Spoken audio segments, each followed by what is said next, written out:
Hello दोस्तों, आप सभी का स्वागत है एविजन क्लैट के ऑनलाइन लर्निंग प्लेटफॉर्म पे।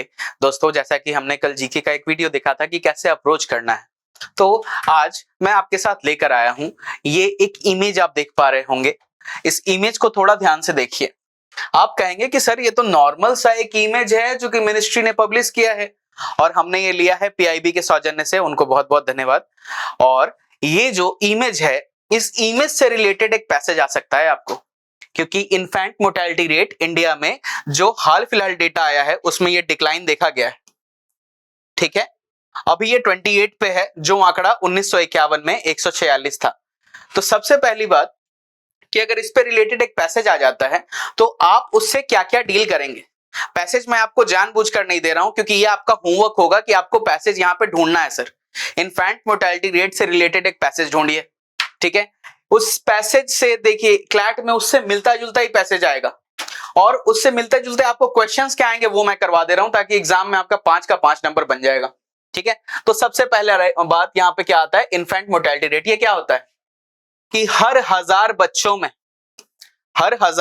में जो बच्चों की संख्या 0 से 1 साल तक के उम्र के जो बच्चे, 1000 बच्चों में जिनकी मृत्यु हो जाती है, ठीक है, वो बच्चे का जो मरने का रेट है या मृत्यु का जो दर है, उसी दर को हम लोग कहते हैं इन्फेंट मोर्टेलिटी रेट।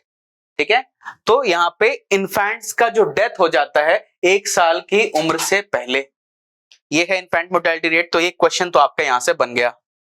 अब ये इन्फेंट मोर्टेलिटी रेट पे हम पहुंचने के लिए देखते हैं कि ये जो कम हो रहा है इसके लिए क्या है, और ये जो आंकड़ा है क्या ये सेटिस्फैक्टरी है? नहीं, ये अभी भी सेटिस्फैक्टरी नहीं है, क्योंकि हमें ये आंकड़ा कहां चाहिए, हमें चाहिए ये 0 पे।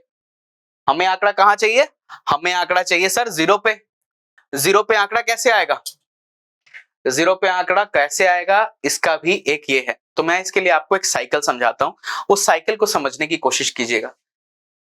जैसा कि हम सभी जानते हैं, और नहीं जानते हैं तो जान लीजिए कि आपके देश में जो सेकेंडरी सेक्टर है या इंडस्ट्री सेक्टर भी इनको कहते हैं, इस सेक्टर का जो ग्रोथ है ये काफी कम हुआ है। यानी क्योंकि ये सेक्टर ग्रो नहीं किया, तो इस वजह से प्राइमरी सेक्टर पे बहुत ज्यादा लोड है। एग्रीकल्चर में आपका देश का लगभग 50% जनता, लगभग के 50% से ज्यादा जनता आपके एग्रीकल्चर पे डिपेंडेंट है, जो कि प्राइमरी सेक्टर में आता है। और वहां से जीडीपी को जो योगदान है दैट इज अराउंड 16 to 17%। तो आपके देश की 53% जनता मिलकर भी बस 16 से 17% पैसा कमाती है, यानी उतना प्रोडक्शन करती है।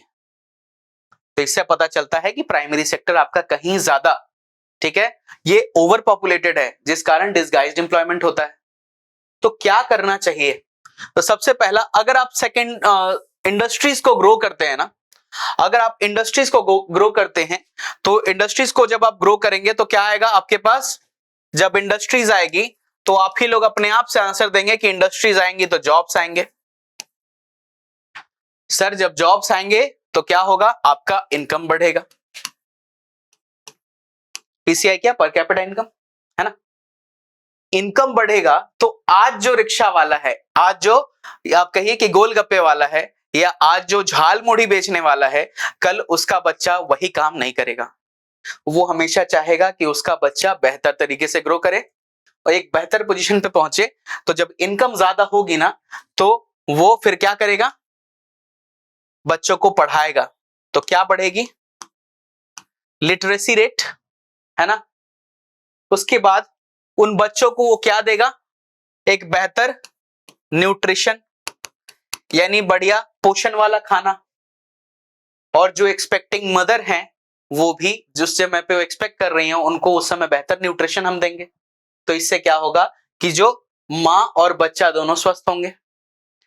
जब लिटरेसी बढ़ेगी तो दूसरी बात, लोगों को समझ में आएगा कि एक ही घर में 4-4 बच्चों को आपको जन्म देना, उनको बड़ा करना, पालन पोषण करना एक इंसान के लिए बहुत भारी है इस महंगाई के जमाने में। तो पॉपुलेशन पे भी कंट्रोल आएगा। पॉपुलेशन पे जब कंट्रोल आ जाएगा तो दूसरी बात है कि आपको जो सर्विसेज हैं वो सही तरीके से होंगी यूज, क्योंकि सर्विस एक है और यूज करने के लिए जो डिमांड है बहुत ज्यादा है। इस कारण क्या होता है, क्राइसिस होता है, कमी रहती है। तो फिर क्या है, लिटरेसी पॉपुलेशन पे भी कंट्रोल करने में मदद करेगी। न्यूट्रिशन अच्छा होगा तो जो मां होगी वो भी स्वस्थ, तो मेटरनल मोर्टेलिटी रेट यानी बच्चे को जन्म देते वक्त जिस मां की मृत्यु हो जाती है उसका जो दर है उसमें भी अच्छी कमी आएगी। और क्योंकि मां स्वस्थ होगी तो बच्चा अपने आप स्वस्थ होगा, और स्वस्थ होगा तो आपका इन्फेंट मोर्टेलिटी रेट जो है ना IMR वो अपने आप कम हो जाएगा। और जो हमारा टारगेट है टू अचीव 0, हमारा वो टारगेट सर अचीव हो जाएगा। तो इससे रिलेटेड आपको देखिए 4-5 क्वेश्चन मिल गए। ठीक है कि IMR का ज्यादा होने का कारण क्या है, तो एक ये बहुत बड़ा रीजन है लिटरेसी। दूसरा बात है हमारे यहाँ पे जॉब्स नहीं है, ठीक है, हमारे यहाँ पे जॉब्स की कमी है। तीसरी बात लिटरेसी की कमी है, जॉब्स की कमी है, तो ये 2 है। इंडस्ट्रीज नहीं है हमारे, इसलिए जॉब्स की कमी है। ठीक है, पर कैपिटा इनकम क्या होता है ये भी पूछा जा सकता है आपसे। मैटरनल मोर्टेलिटी रेट पूछ लिया, तो 4-5 क्वेश्चन तो सर आपको यहां से आ गए।